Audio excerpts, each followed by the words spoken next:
피부 반달 같은 눈웃음 모든 게 사랑스러워 요정인지 사람인지 의심할 정도라니까 눈을 뗄 수가 없네 오늘따라 예쁘다 쓸데없이 예쁘다 내 옆에 딱 붙어서 내 손만 꼭 잡을래 불안하니까 봐도 예쁘다 심각하게 예쁘다 사랑을 듬뿍 줄게 대신 신호만 보면 마음이 산들산들 이게 바로 사랑이야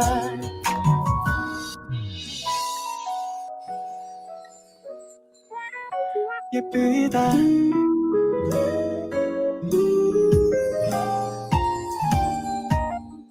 콩깍지래 사람들이 난 시력이 좋은데 질투나 그런 건지 마구마구 내 사랑을 줘도 모자란데 잘해주고 싶은데 오늘따라 멋있다 뒷모습도 멋있다 자꾸만 보고 싶고 자꾸만 안고 싶은데 나 미쳤나봐 봐도 멋있다 심각하게 멋있다 사랑을 듬뿍 줄게 대신 신호만 보면 마음이 산들산들 이게 바로 사랑이야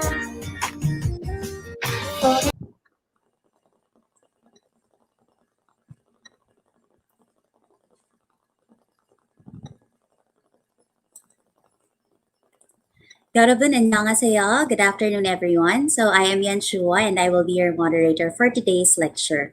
Okay, so in Korea, October 9th every year is designated as the Hangeul Day or the Hangeul Nal, and the creation of Hangul is celebrated. In line with this, the lecture for today is entitled Waiting the Currents of Time, Hangul, the Writing System of Korean. And Professor Mark de Chavez will discuss the history of Hangul as the writing system for the Korean language with insights on the different pathways of adopting a national orthography. This event is co-organized by UPKRC Research Center, UP Department of Linguistics, and UP Arirang. So let me first introduce our resource speaker for today. So Mark de Chavez is a senior lecturer at the UP Department of Linguistics, teaching linguistics and Korean language. His research interests include comparative Korean and Filipino morphosyntax and foreign language use in the Philippine work environment. He is currently working on a project related to the value of heritage scripts in creative industries. In 2017, he participated in a training and development program for Korean language and culture professionals in Chuncheon, South Korea. So just a reminder, you may leave your questions in Facebook and in YouTube chat box so that we can check it after the lecture and then we can reply it afterwards. Okay, so I will now give the floor to Professor Mark de Chavez. 네, 안녕하세요. So good afternoon, everyone. So let me begin my presentation. Last year, I was approached by Professor Kyungmin Bae to be part of the UP Korean Research Center research project on creative industry. The proposal I submitted for the project focused on the use of indigenous scripts in the creative industry with Korean as a prime example of incorporating. It is also partly inspired by the ongoing discussions regarding the rise of baybayin. With this as a motivation, I began reading more about the history of Hangul. Typically, Hangul is talked about due to its unique traits as first, a featural alphabet, and second, a writing system that has been invented with an exact date of creation and attribution. Whereas most writing systems in the world descended from an earlier tradition and has undergone numerous change, Hangul is in large part been faithful to its original design. Its creation has also been a popular theme, even inspiring mainstream Korean drama. In this current ongoing work, I intend to go beyond its creation and unique traits as a writing system by looking at its experience in becoming what is today the writing system for the Korean language. I'm going to discuss some historical and social dimension in its development as a modern orthography. With an overall picture of its development, I wish to show how different historical and social factors contribute to the creation of status of national orthography. I begin by providing an overview with of the historical development of Hangul. After that, I will discuss some of the social dimensions of its use all through the modern age. And finally, I'm going to attempt to offer some insights regarding contemporary activities within language planning based on Hangul's history as well as cases from other languages. In the end of this lecture, I hope that audience will have a deeper understanding on how events within the society factor into the success of language reforms and how written language has its own history separate but interwoven with that of the spoken language.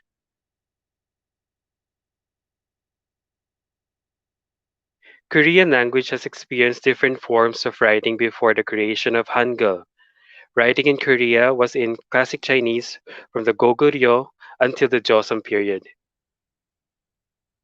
During the Age of Three Kingdoms, Korea has already been deeply influenced by Chinese culture.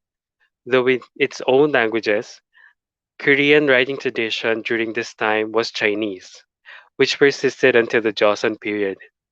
The learning of Chinese characters was exclusive to the elite, but systems of government required lower ranking individuals to learn classical Chinese as it is part of the civil service exams. Within this society, the use of Chinese characters also varied and reflected vertical positions. Highest ranks learned classical Chinese, but the lower ranking officials had difficulty in mastering it, so a pattern of use emerged where Chinese characters had special annotations representing how it is read in Korean. This style was prevalent among middle class. However, this style had little regularity in the use of characters, where some would represent meaning, some representing sound. This style was called Idu.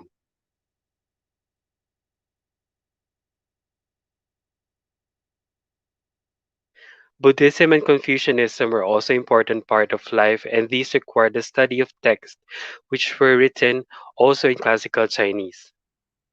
The style Gugyol emerged where some characters were used to represent grammatical elements such as particles and verb endings, which primarily indicates boundaries and relationship between passages while still following the word order of the original text.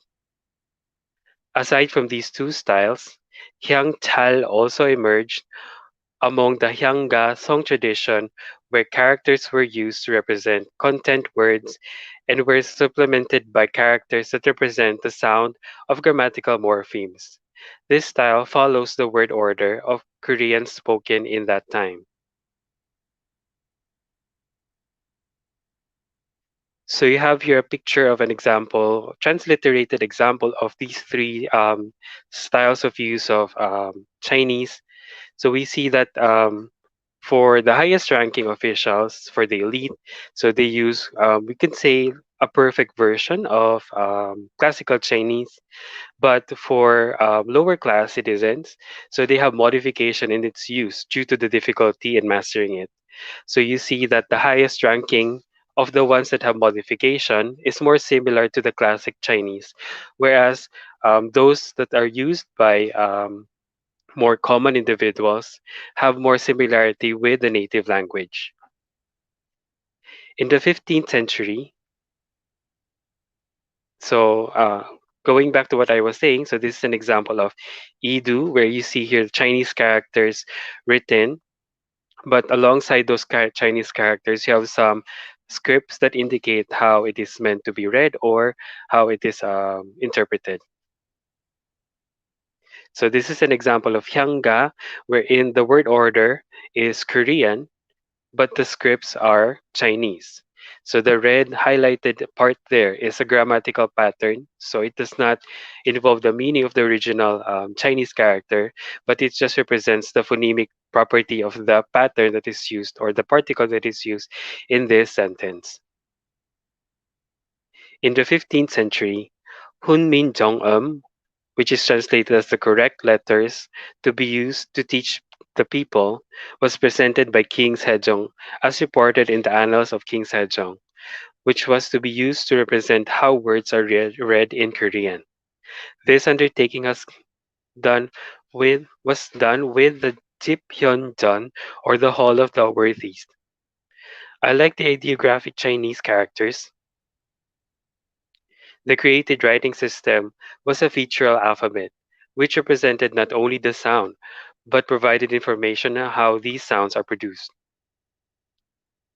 Although the actual attribution of the creation of Hun Min Jong is debated, only written evidence attributing it to King Sejong is found. After his proclamation, Hun Min Jong Herye, or the explanation and examples for the proper sounds for the instruction of the people, was published by the Jipyeonjeon, which functioned as a learner's guide. Even with opposition from the eminent scholars during the time, such as Choi Malli, Hun Min Jong infiltrated the government system as a subject to be learned and tested in the civil service exam. Promotion of the script was also done through publication of national propaganda, Buddhism, and Confucius texts. These efforts continued even after King Sejong's reign, up to the reign of King Jungjong. In the beginning of the 16th century, however, promotion and practice of Hunmin Jong was temporarily impeded after Yon Sangun, labeled enemy of King Seongjong, prohibited its learning and used to quell the propaganda against him. In this period, books were burned and the use of Hangul was persecuted. So during his time, so a text spread all throughout his domain, which criticizes him. So, and that text was written in Hangul. So, but it is believed that this text was actually written by someone who is higher ranking rather than the common people. But in the end, of course, the common people was using Hangul, and they suffered with this decree that Hangul, or in that time Hunmin Jong was to be prohibited. So the slide you see here is a screen grab of a video describing Yon Sangun as a typical tyrant in the Joseon period. So we can say that he was pretty much disliked. The use of Hangul was revived after King Jungjong, where it made its appearance in Chinese character learning materials for children. During this period, the use of Hangul as annotation to text written in Chinese characters became more commonplace, and in the 17th to the 18th century, Hangul versions of books were being published, but still with Chinese characters. These books included works on Confucianism, medicine, medical technology, farming, and literature. In the 19th century, the class structure of the Joseon period collapsed, and foreign influences grew in Korea, which impeded the spread of Hangul. So, going back to the 18th century, so what you see in the screen is an example of text integrating Hangul with Chinese characters written in the 18th century. This is Hua Po Shik On He, which describes the use of guns, gunpowder, in short, military technology. So as we can see, even in more higher ranking positions, Hangul was being used, but in in combination with the Chinese characters. In the 19th century, the class structure of Joseon period collapsed, and foreign influences grew in Korea, which impeded the spread of Hangul.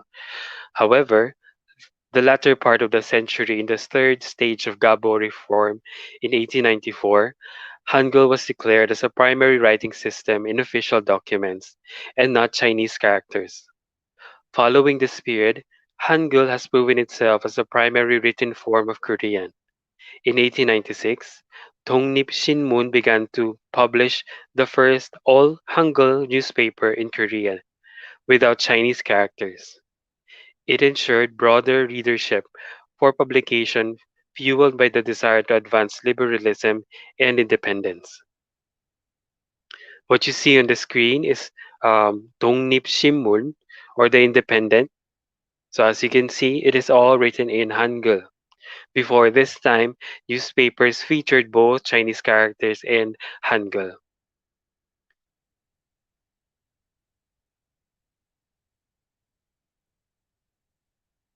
Towards the 20th century, toward the start of the 20th century began the development of the modern Korean writing system.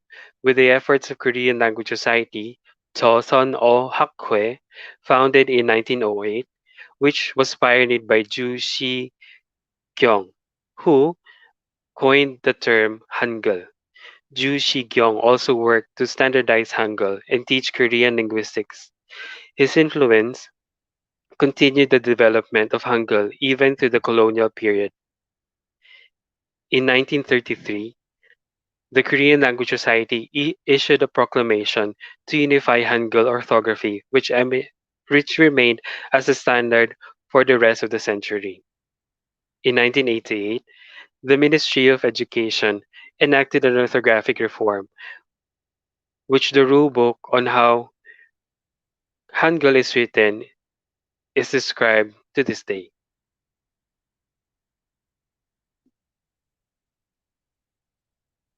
Ne.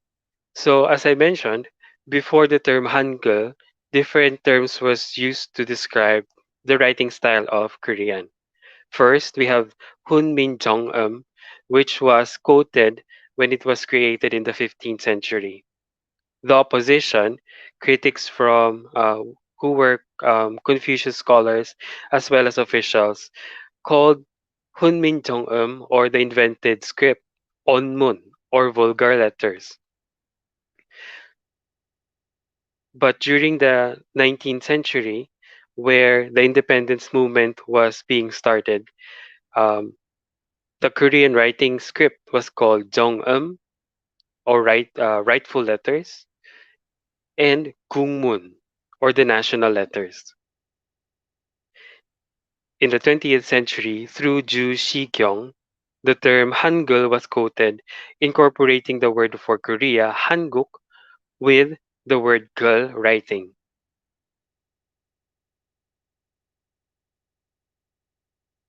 Before moving on to the social factors in the progress of Hangul, let us look at how different the modern Hangul is from how it was created in the 15th century.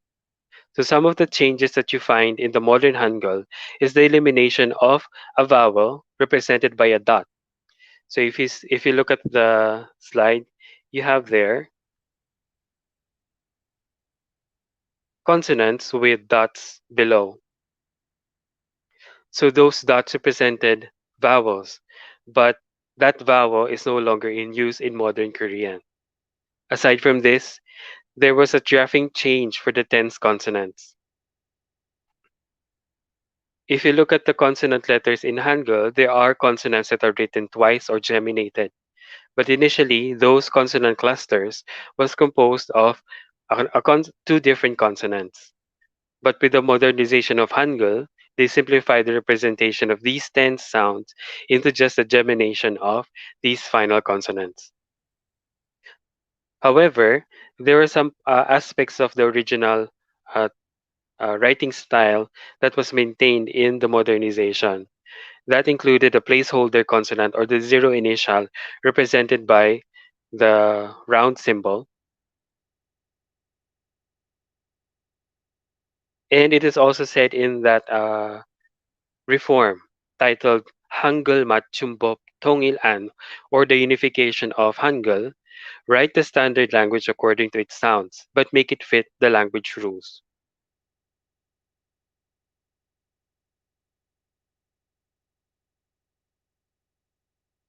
So these are the symbols for the modern Hangul. These are consonants. So the term featural alphabet describes how each symbol in the Hangul provides us clues on how these sounds are produced or pronounced. In this table, you see similar looking letters. The first column represents the plain sounds or the basic consonants. From these basic consonants, you find a basic shape, which you will find in the modified consonants. The similarity in shape represent also similarity in phonetic feature. That is why we call Hangul as a featural alphabet. There are some clues on the symbols themselves, which will tell us how to pronounce these sounds.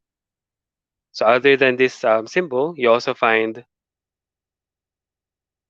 consonants with a square shape, mimicking the shape of the mouth. So consonants with this shape mean that these sounds are produced labially.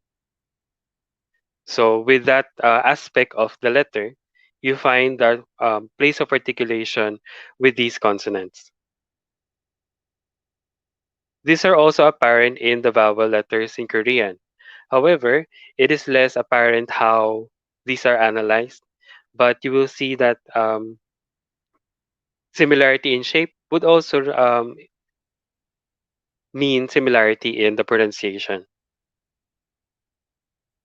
So now let me discuss some of the social factors in the progress of Hangul. It took 4 centuries for Hangul, then Hunmin Jeongeum, to reach the status of official language. In its journey, several factors are cited that ensured its continual use to replace the Chinese characters. During its early stages, as it was undergoing opposition from the traditionalist and ruling class, the continuous promotion from the royal court expressed Hangul's importance as a medium of communication between the king and the common folk. Seemingly to counter traditionalist views that Hangul is barbaric and not appropriate for the learning of Confucianism and Buddhism, literature for teaching this to the masses were written in what was then called onmun, or vulgar writing. It is important to note that these efforts extended even after King Sejong's reign. Although Hangul's creation is primarily attributed to King Sejong, it would not have reached very far if succeeding rulers did not adopt it as part of their duty.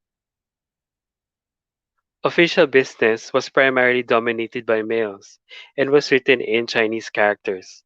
On the other hand, Hangul was relegated to non-official communication. Record keeping and communication within the household offered an avenue for its use among women since they were not often given the opportunity to learn Chinese characters, and Hangul offered a much casual form of communication. Amongst commoners, Hangul was also popular as a primary medium for enjoying novels. Stories which were written originally in Chinese characters began to be published in the 17th century.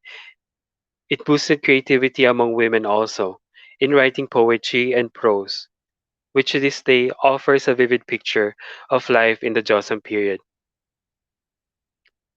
In addition to this role in personal and casual communication, Hangul also served as a special purpose of aiding education, since education was still centered around learning text written in Chinese characters. Children who are not innately Chinese speakers needed a way to begin learning these texts, and it was here where Hangul gained its place in an aspect of higher society. Even scholars from various fields saw the advantages of incorporating text with Hangul to aid the understanding of these fields. Even though it was initially only limited to lower ranking individuals, it gradually spread to the realm of high society. Its final step to becoming the official orthography seemed to be motivated by specific circumstances. During the 17th century, as Korea was undergoing its Enlightenment period, changes within the society began to shift the center from China. Although the involvement of Japan in this reformation is up to debate, it certainly provided a context for publishing Hangul only, which provided evidence that it can be used in itself. Alongside its strive for independence, Korea found in Hangul a heritage that would legitimize their claim. Mimicking initial stages of propaganda of Hangul in the 15th century, the 20th century works on Korean language and Hangul provided the standard in which these are to be used. Calling attention to the various ways Hangul is being used, activists such as Ji Seo-kyung and linguist Ju Si-kyung began working on standardizing its use based on the theoretical and descriptive works. It took scholars 2 decades to finally come up with a proposal for a unified Hangul orthography, which is still the current standard. To summarize, the development of Hangul as the official writing system for Korean language took centuries to gradually enter different domains of communication, starting as annotation to to Chinese text to representing the Korean language. It is important to note that it is not only a product of political will of one individual, but it came about as a legitimate writing system by addressing specific linguistic needs. Only until the 20th century did it acquire a heritage status rather than just a tool for comprehending characters of a foreign origin or a means to communicate. Although Chinese characters are still being used today, the primary use of Hangul is propelled by the movement for its independent use. So, aside from what we've learned about Hangul, what else can we pick up about the Korean language and language planning in general? First, Hangul poses a very special position in language planning since,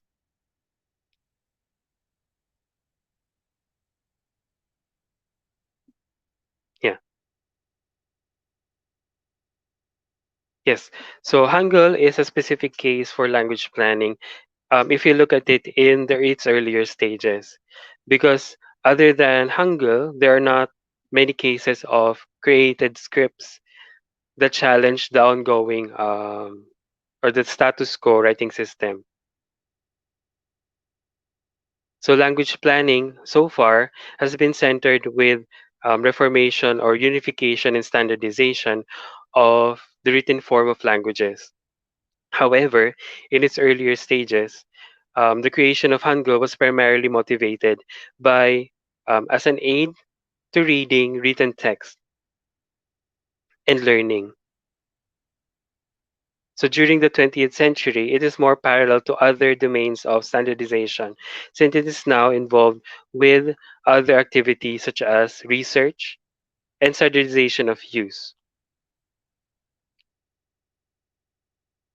So Ju Shi-gyung actually is a very plays a very important role in the development of the Korean language, since much of his work is not only used to study Korean alphabet, but also Korean language, since he focused on Korean phonology.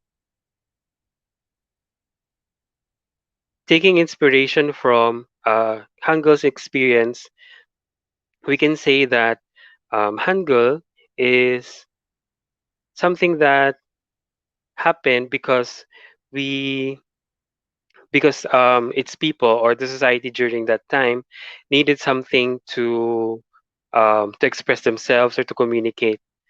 Um, yeah. So yeah. So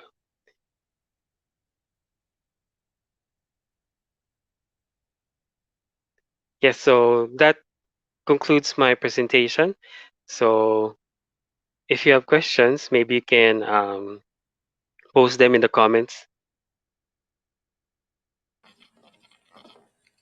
Okay, so thank you, Professor Mark Chavez, for presenting a brief history and social aspects of Hangul and sharing with us your insights on language planning. So let's now pose our first question. So the first question is from Riza Dizon. So why are there different accents in the Korean language? So that was the question.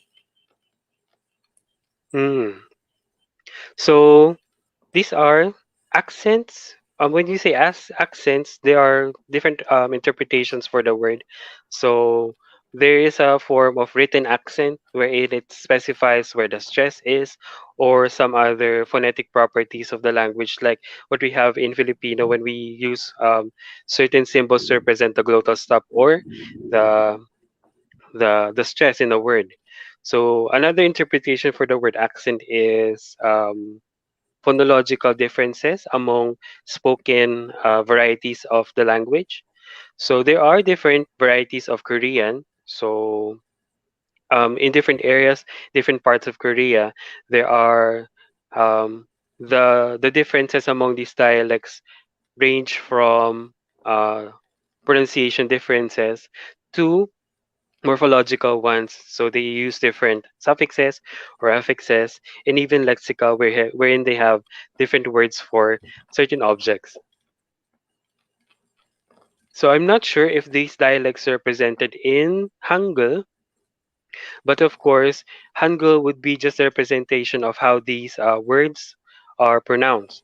So if you check some literature or even in the internet of some words or varieties spoken in Jeju, you'll find that they use different words, and they have specific expressions that but that other Koreans find difficult to understand. So the reason why there are dialects or accents in Korea is because of the terrain. So long ago it was very difficult to travel. So these caused communities to be isolated from one another, and with this isolation, they developed their own variety. So you will notice that areas that are found in the middle or central Korea have a very similar variety compared to those that are separated by mountain ranges. So you have south, eastern, and then southwestern varieties are very distinct from one another because there is a geographic difference from the two. Yes. So I hope I answered your Okay. question. Okay, thank you very much. And next question is from Ryan Okiza. So what were the principles of philosophy in designing Hunmin Jeongeum? Hmm. So the primary design principle would be being more exact. So some literature would describe King Sejong as a very linguistically inclined individual, wherein he's very interested in the writing and language of other cultures.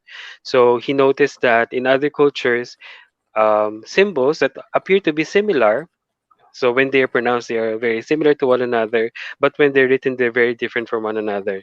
So with this principle, that the similar sounding um, segments or sounds should be represented likewise. So this is one of the motivations for designing Hangul. So other than this, for example, the creation of the design of the vowels, so it incorporates some concepts like um, different labels for the strokes involved in writing vowels. So the straight vertical lines, those are called haram or person.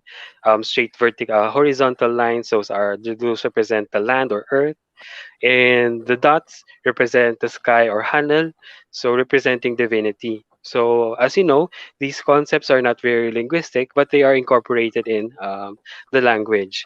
So one other aspect that arise from this analogy was vowel harmony, which is very apparent in the modern Korean.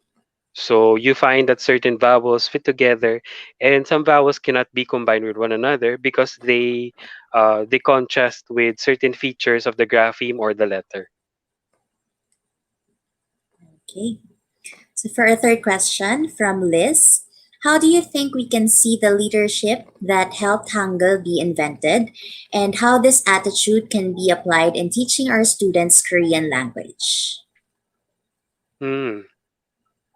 So I think the philosophy of how um, Hangul was very important for Korea that time is that it address a specific need. So during this time, the King Sejong was very much interested in creating a very um, acceptable society, almost like a utopian society wherein education um, is seen as a value for not just the elite but also for all of the members of the society.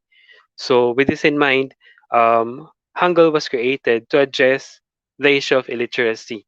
So, he made sure that it is easier to understand compared to the Chinese characters.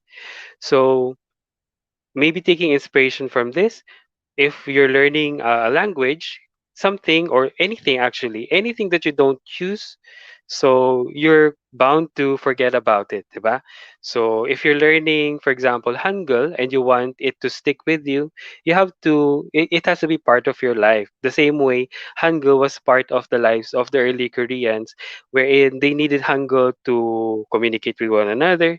They needed it to understand text about their country or about their culture and about their religion. So if you frame yourself into learning Korean or other things as something that you actually need to survive or an integral part of your life, it will be more effective. So this is apparent in a lot of language learning researches wherein students who feel like they're learning the language because it's a requirement, maybe they need it for a job or for credit, they tend to um, they tend to perform less than those who are very much interested in the language and they considered it as integral or part of their identity or culture. So, yes, maybe to summarize the answer for your question, um, the same way that Hangul was important in the lives of Koreans before. So you can frame yourself to looking at Hangul or Korean language now as something very important to you. Okay, I can totally identify with that. Okay, for the fourth question from Harrison Valdez, are there any code switching between Korean language and Mandarin Chinese language? Hmm. Code switching is difficult. Um, it's difficult to pinpoint because most of the Korean vocabulary, up to like 60% of it, is derived from Chinese characters. So maybe to label something now in its current state as something code switching, it may be a little bit risky. So, but if you're considering switching as maybe borrowing modern Chinese words and incorporating it to um, Korean sentences, there is of course possibility with that. So we have Chinese students, instead of pronouncing words in Korean, so they would pronounce it in Mandarin or their variety of Chinese. So which may not be a perfect example of code switching because some of the words or most of the words that they would borrow actually are analogous in meaning. So so maybe that would be a case for nativization of pronunciation. So but code switching maybe during the Google style. So you've seen that in Google style as well as in Hyangchal, wherein Chinese characters are being used along with uh, Korean grammatical patterns. So that would be an example of code switching. So it is of course a possibility since these languages are in constant contact with each other. Okay. For our fifth question, it's another question about the Hangul history. So from Fatima Garian, was the creation of Hangul a threat to people in power during that time when it started to be used by common people? How was it so? Hmm. So it's difficult to answer this question at this moment because a lot of the ongoings during that time is not recorded. So most of it is just about what was being done, so what were being said in an official setting. So if people felt threatened, So we would have to look at another type of evidence for that to know. But I think most people would believe this was so because, especially for foreigners, because of um, some literature that would describe. But in the record or based on the archives, it's actually difficult to actually confirm this assumption that higher status individuals were threatened with the creation of Hangul. Because as you can see, after it has been created, it eventually incorporated itself into the higher society. So um, the same way uh, slang or neologisms are being used these days. So it's not really a threat for higher individuals.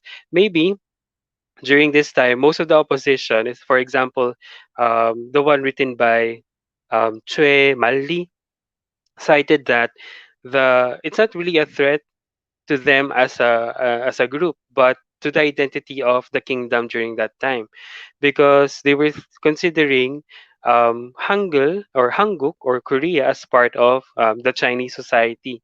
So having something that makes it different from the rest of the Chinese society would be a red flag for Koreans. So which might be trigger to consider Korea as something like similar to the Mongols, categorized as barbaric.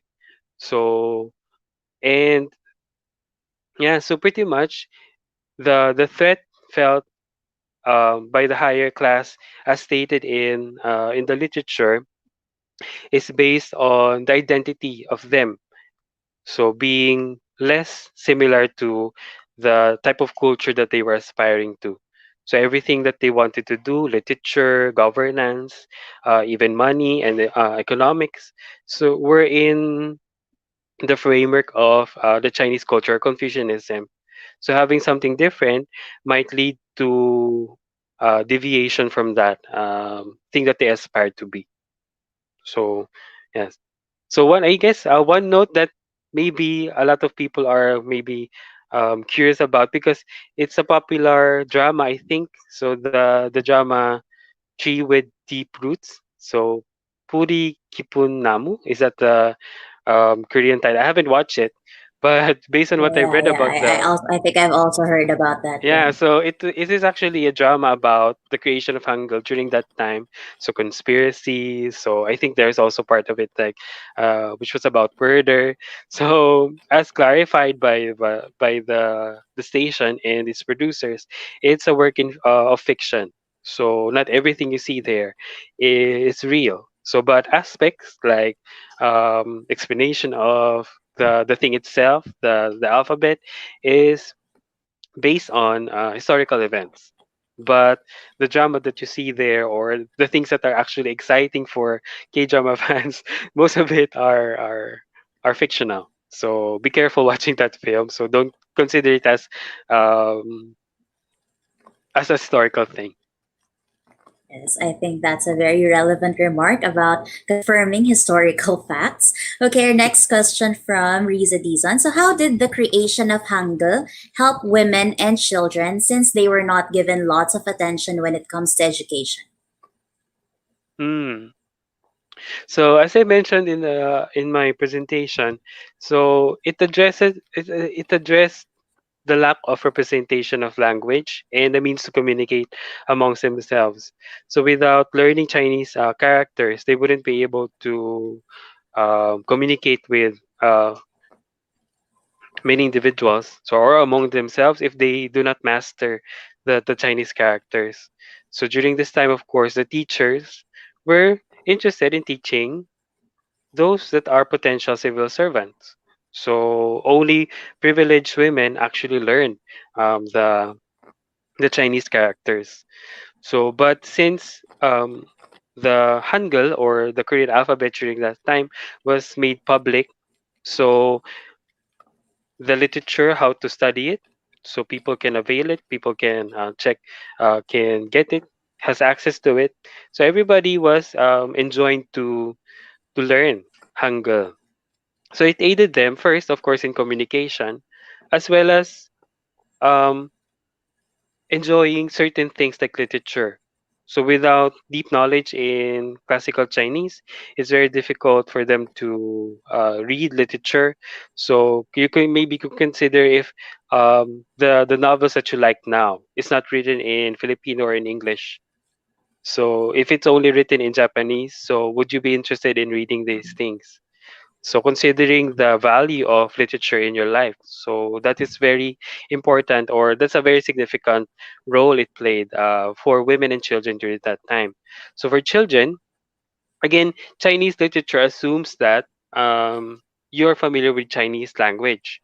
So, but as you know, they had their own language that time. So children had difficulty in learning Chinese characters in the beginning, so Hangul was used as a guide. So it was an aid to education, as I mentioned earlier. Okay, thank you very much. And I think the last question from Albert Garrido. Okay, so second to the last, from Albert Garrido. Garrido, if you were given a chance to modify something in the modern Hangul, what would it be? So very timely, the Miss Universe pageantry question. So if you were given a chance, what would it be? um, well, with my limited knowledge in the Korean language, it would be risky to propose anything like a change for with Korean language. But I would maybe consider if they are maybe considering modernizing the language, adapting some of the adopting some sounds in the grapheme or in the letters. So we have different sounds in all different languages. So Korean is has a very specific group of sounds that they use, and due to the lack of grapheme or letter for certain sounds in other languages, it's a little bit difficult for them to approximate or to reproduce some words. So they experience nativization, or instead of reading a word as exactly as it is spoken in its original form, so they modify it because they cannot accommodate the pronunciation in the script. So which is very, I guess, true to form, as it was proposed in the reformation of Hangul and standardization of Korean during the 1930s or 1940s. So yeah, so that would be my suggestion. So, but I would consider that as also something very risky, because as we know, if changes in the representation of written of language has tremendous effects in the changes of the spoken language itself. So, for example, people who are learning foreign languages. So if they have misconception about the written form of the language, they might have some um, maybe different outcome when they're learning the language. So considering that if you're incorporating these sounds in the language, in the written form, it might transfer into the spoken form. So yeah, but that would be the one I would consider. The same way Filipino alphabet incorporated letters like the F. So even though in Filipino or in Tagalog, which it was based on, doesn't have F sound. So yeah. Okay, and for our last question, as of now, I'm reading. So, from our very own Mami Abe. So, it is very common to see many foreign learners who learn the Korean language confused between Hangul and Hangugo. So, it will be very helpful if Professor Bart can point out clearly how they differ and how foreigners should understand it clearly. Hmm. So I also experienced this one when I'm teaching Korean. I'm not sure where it comes from, because it's I would consider it's because the first lesson for Korean language is Hangul. So the first, like when we're memorizing a list, the first thing is always the thing that sticks to us. So if we introduce something like the word Hangul, Korean alphabet, the first, so they would consider that as the thing that they're actually studying for the rest of the semester or for the rest of the class. So I think that's where it comes from. But maybe to clarify, so Hangul, so with that syllable at the end, gul means writing. So that only pertains to the written Korean. Hangugo. So you have the word Hanguk, Korea, and the syllable O, which means language. So that includes written as well as spoken Korean. So Hangeul, so that would be a very specific word, gul, writing. So it means writing. So it only pertains to the written Korean. Yeah. So I'm also perplexed how a lot of my students um, interchange the two. So, but Yeah. they're totally different words. So one is written and one is the language itself. So for the record, Hangul and Hangugo are very different from each other. So next question. So I won't say last, baka kasi may coming questions pa. But from Nicole Atienza, why are some things like che pronounced closer to che, unlike how it is written like choi? Hmm. So this one is actually one of the aspects of Korean standardization and development that I failed to discuss. So this is about the romanization of Korean alphabet or the representation of Hangul using Latin letters. So it has different stages as well. So initially, it's influenced by who were making the transliteration or the representation of Hangul into Roman letters. So how they hear or how they perceive the language is their basis for writing it in Roman letters. So initially, they saw the word che, so as three symbols. So we have the consonant ch, and then the vowel o and e. So and then they wrote that in Roman letters as they are written, not as the whole syllable is spoken. So that's primarily the reason why some syllables or some words are written differently from the modern standard romanization of Korean. So this standard romanization was developed around the 2000s. So considering that a lot of more Koreans are leaving the country, it's being more exposed to English, and information transfer to outside Korea is very important. So they need a more stable way to represent the language or to transliterate words that would not give confusion to foreigners when they're looking at the word.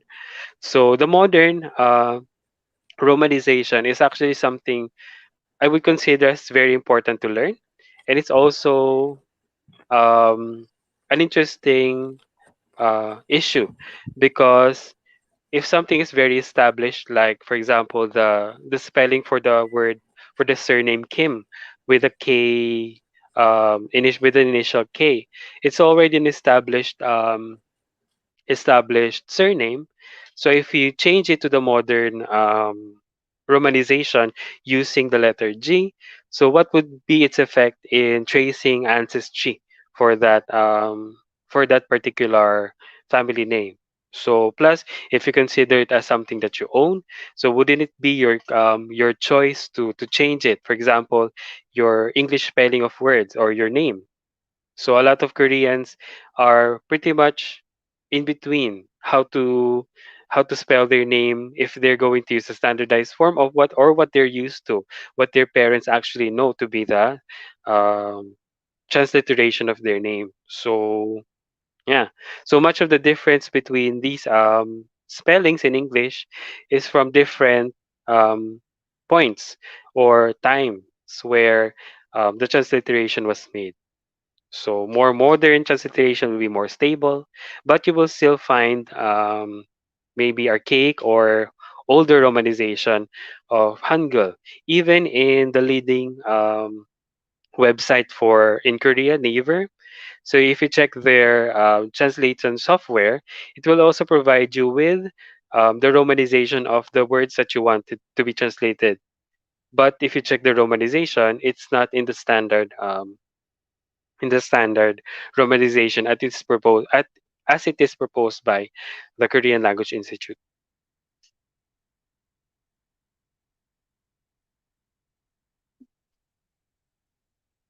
I think we have another question from Angie. So Park, the surname Park is also Mm. spelled as Pak. And Lee is written as E and does not include the character supposedly for the letter L. Why? So this again goes back to the question who was making the transliteration during that time. So if you consider maybe the initial exposure to these surnames were people from Europe. So if you consider a surname, surnames in Europe are quite long and kumbaga very expressive, son of someone, 'di ba? From this place. So they usually involve different syllables and recognizable words in their language. So when they saw surnames, I guess in Korea, with only one sound, e. So how would that be a surname, an acceptable surname for them? So they considered maybe words actually have to have like a consonant. It can't be just a vowel. So when you write it, so and considering its parallelism with surnames found in China, so some letters were incorporated in the transliteration of these surnames. So for the word park, so if you try to pronounce it with a British accent, it will be more similar to how it is actually pronounced in Korean, Pak. So which would maybe lead us to believe that this transliteration of park originated from a European speaking individual who does not pronounce final R's in the syllable. So there.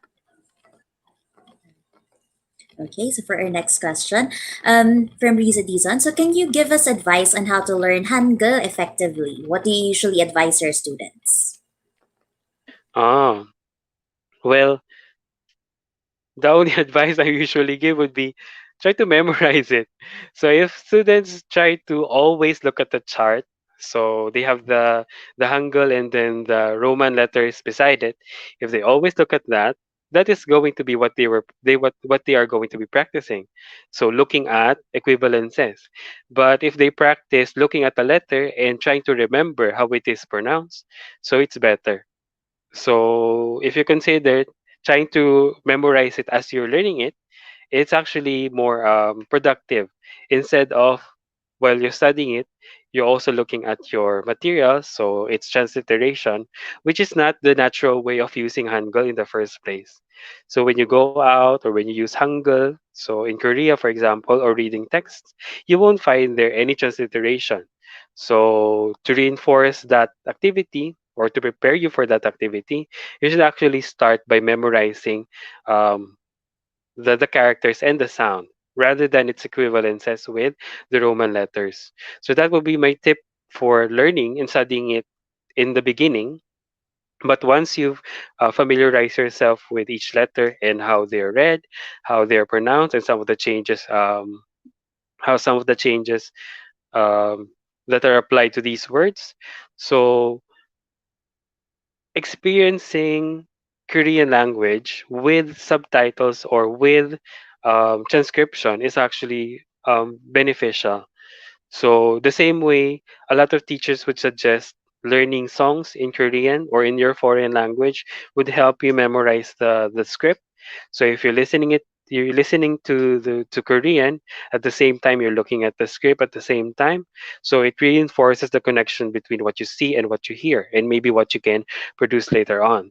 So if you're studying Hangul or words or vocabulary, so instead of just watching it passively without considering how it's represented, so you might want to consider looking at how it is written.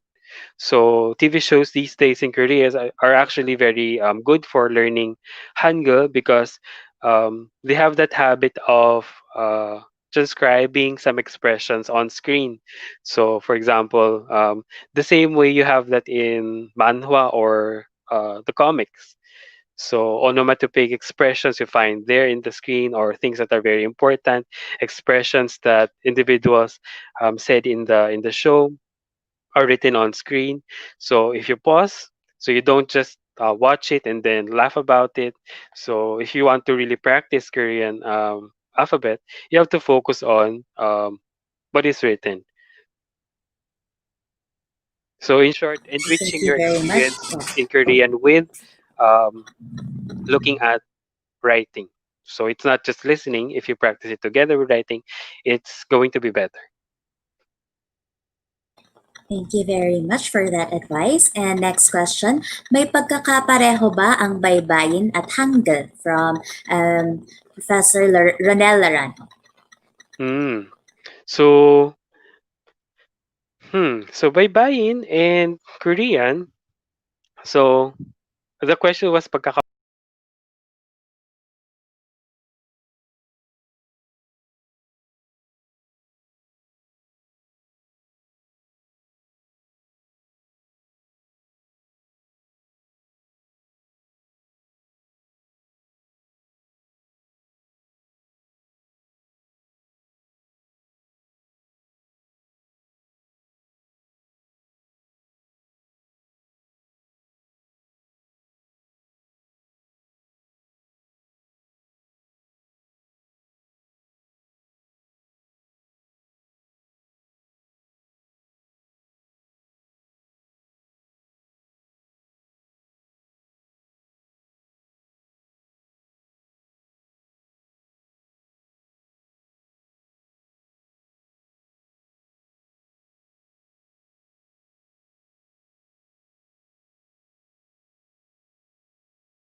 Okay, so while we are experiencing technical difficulties, I just like to share with you some announcements. So for our future events, the Department of Linguistics will hold one talk on November 9. So the topic is the shape of vowel space and acoustic phonetics study of vowel variation. So our resource speaker for that particular talk is Susinat Chitwiri Yanon, PhD from the Department of Linguistics and Southeast Asian Linguistics Research Unit, Faculty of Arts, Chulalongkorn University.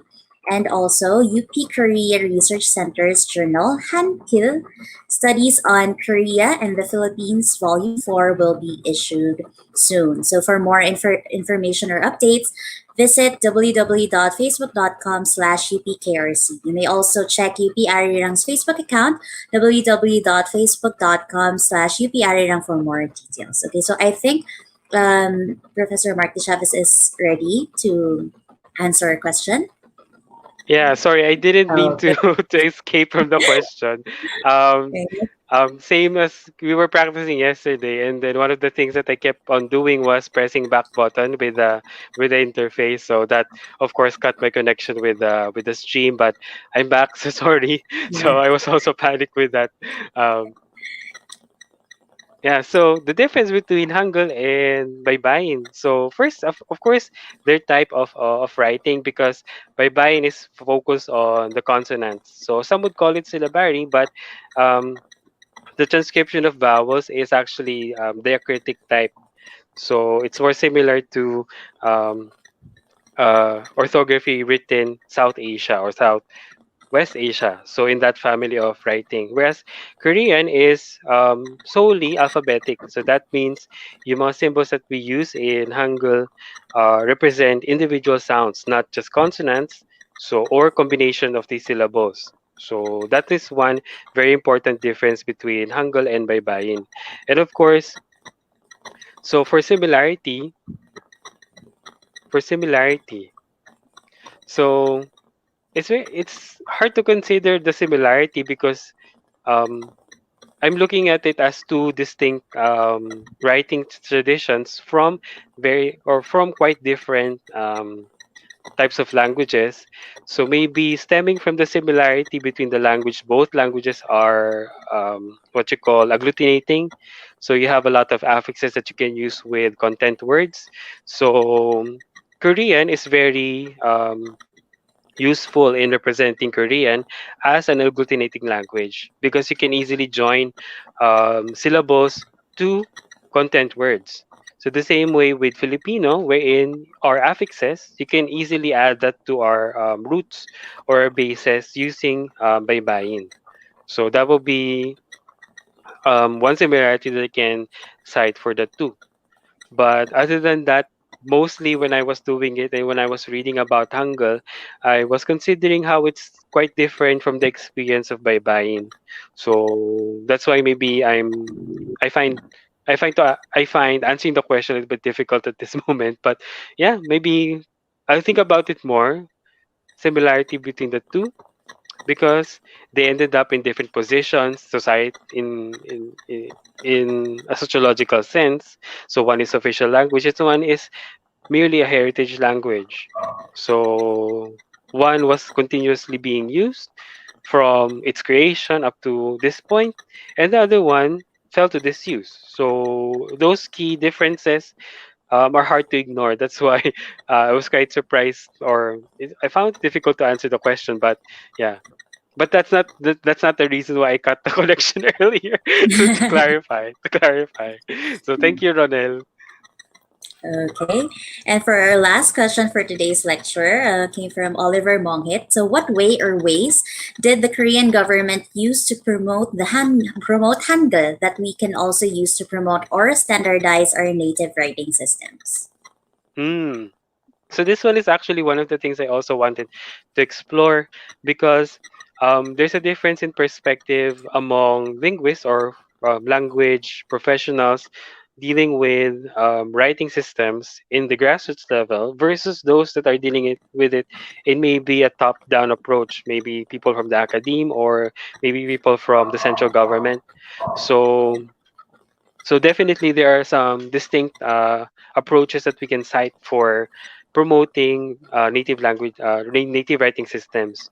So in the government level, so the current I think scheme for Hangul is that they continuously publicize some comments about the current use of the language. So there are some shows that are being broadcast on TV and radio that cite some inappropriate use of Hangul and maybe incorrect use of words. So air quotes because it's their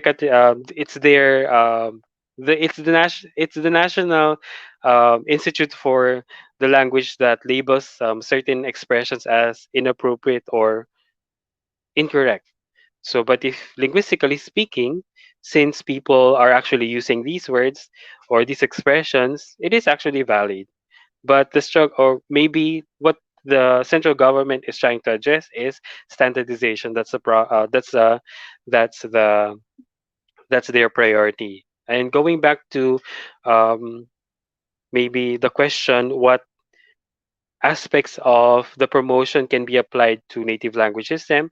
So that will be it constantly a regular interaction with the public regarding the use of these scripts. If it's like a one-time deal wherein you have a big launch about, oh, this is our alphabet, it's a new alphabet, it's revised, and then after that, like after 5 years or even after a year, you don't hear about it. So it's not gonna be effective or something like that. And maybe um, going against what's usually being done by the central government regarding standardization. So incorporating what's actually being used into the standard form is quite effective as well. So it empowers first the individuals or the groups who originated these terms. So they are considered as part of the whole community rather than ostracized or kumbaga very marginalized.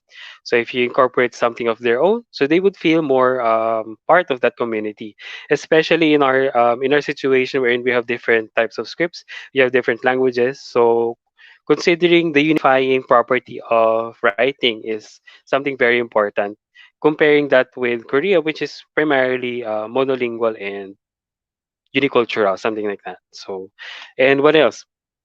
So, aside from constant communication with the public regarding its use, so they actually allot, um, I would say, a significant portion of resources to developing Korean language. So, and they're all also not only concerned with its local use, but they also try to address foreigners, teachers who are not native Korean, because it has eventually an effect on how the language would change later on. So, if you have foreigners, maybe coming up with distinct varieties of Korean. So it might be difficult to handle if you have Koreans. So the foreigner thinking that he knows or she knows how to speak Korean well, if they encounter Korean and they did not understand each other, so that will be a problem. So that's one of the things in its advanced state. In its advanced state, the Korean government is doing. So maybe looking forward or moving on from that, our native scripts are primarily being used within the community. If you consider it as something that is potentially to be used by other individuals who would be potential language users as well, so that would be a very beneficial thing for the language.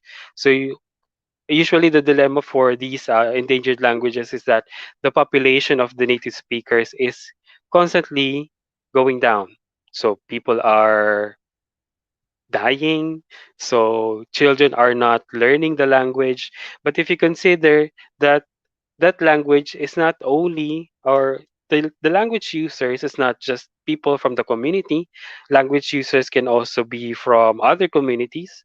So it would provide more avenue for the use of these scripts and the language itself. So that would be something, maybe now is something very nice to imagine, because we're not I'm thinking we're not in that state yet. But if you consider increasing the number of users of that language or of that script, you might want to consider incorporating or considering the needs of potential learners, so not just members of the community. Thank you for those wonderful insights. And maybe you could wrap up the Q&A portion with the real last question and a bit of a personal touch. So can you recommend songs that we can listen to while learning or practicing Korean language?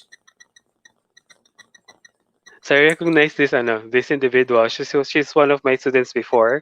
So 안녕하세요. Oh, 네, my 네. So songs, songs. I would start with nursery rhymes and and nursery rhymes, basically. And these days, not just nursery rhymes, but literature or songs about different aspects of Korean culture. So not just popular songs, because if you look at popular songs, you talk about the same thing, about love, about being sad or being happy, about going to the club. So, but if you consider your actual language use, so there's only a very small percent of your experience using the language that would involve those type of activities, like going to the club or being in a relationship. So, if you want to learn more about Korean or maybe expand your vocabulary or even knowledge about the Korean culture, you can consider other types of literature in Korean, because Korean education materials are quite advanced actually. So I was looking at resources about uh, that I can use to teach Korean language. You can actually find a whole series of Korean language classes in YouTube, so which was created by their Korean Language Institute. So considering that they have a multitude of these types of materials, you can definitely use some of them to enrich your Korean language. So these days, I found one song. It was created by their science department to maybe teach young children about climate, so teaching children about the society. So they have songs about these things. So if you look at them, so they will be expressions. There would be some words that you will pick up from those songs that you can actually use when you communicate. So of course it will be quite awkward because you're familiar with these concepts, but I think learning a language is somehow a restart. So things that you learned before, maybe like economics or society or even linguistics, if you begin studying that in the language, in your target language, in this case Korean, so you will feel like you're again in step one. So mimicking that scenario, so you can start maybe gradually increasing the difficulty. So maybe these songs are maybe already in that intermediate advanced level. So since you have to learn beginning or elementary expressions, you can start with elementary concepts. So yeah, so again, it's not. I wouldn't consider it as something very appropriate for most learners because most learners are adults. So, but that would be, kumbaga, ang tawag dun? Off-center. Off-center suggestion for learning. That's actually one of my excuses because these days I don't listen to a lot of Korean songs. Yes. So, yeah, but but yeah. Hmm. I think we were still left with the generation of Kumse Marie. I also listening to Yeah. Kumse Marie and other nursery rhymes. Yeah, I can identify with that. Okay.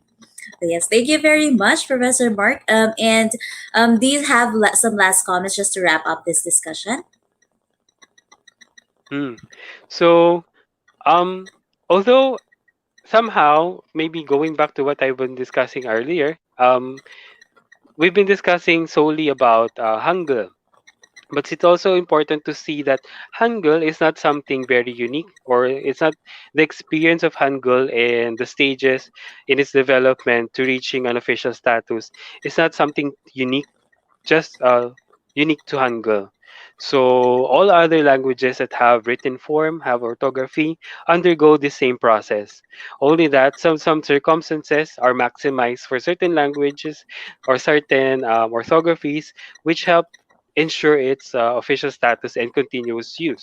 So if you look at Hangul and maybe we consider it as a success, we can look at stages in its development that we can incorporate in some of our endeavors, like maybe spelling reform in Filipino or proposing a totally different writing system. So yeah. So because as individuals, we have a very limited experience. So if we plan something, we don't know how it's gonna end up. But if you look at cases from other languages or other cultures, you'll have an idea pretty much what to anticipate.